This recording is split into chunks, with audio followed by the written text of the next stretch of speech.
மானம் கட்டவனுங்களா? இப்ப தைரியம் தான் வந்து பேசுங்களேன், வந்து பேசி பாருங்களேன். சும்மா சவாலு சபதம் லொட்டு லோசுக்கு நின்றுக்கிட்டு சும்மா 2 பேரை இழுத்து வந்து கட்டி வச்சுட்டு அம்பிட்டு முடிஞ்சு போயிருச்சா? நிரூபிக்கணும்ல, அதே முக்கியம். நிரூபிக்க தானே வந்திருக்க மாமனாரே, இப்ப நிரூபிக்க பாரு.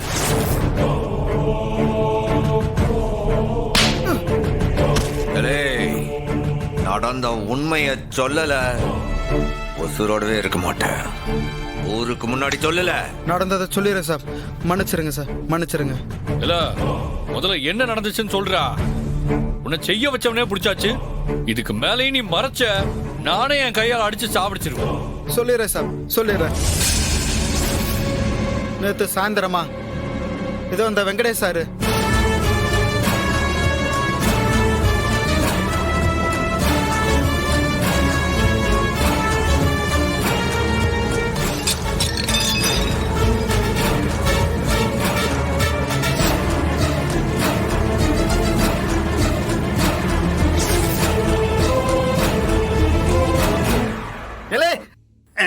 இவன் தான் அந்த மருந்த போட்டான்னு இவன் சொல்லுதா? சரி, இவனுக்கு அந்த வார்த்தைக்கு சம்பந்தம் இருக்குன்னு எங்களே இருக்கு, என்ன ஆதாரம்? ஆதாரம் இருக்கு மாமனார. இவனை புடிச்சத இந்த வாதி வீட்டுலதான். இவனை அவன் வீட்லயே ஒளிச்சு வச்சிருக்கான் இந்த வாத்தி.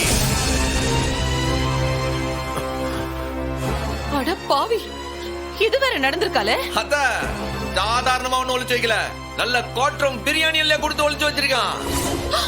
என்னம்மா நீயா மிச்சதெல்லாம் சொல்லுதியா, இல்ல உன்னையும் கம்பத்துல கட்டி வச்சு பொம்பளை போலீஸ கூப்பிடணுமா?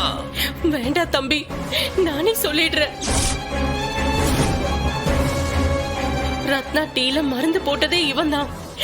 நான் தான் போட சொன்னேன்.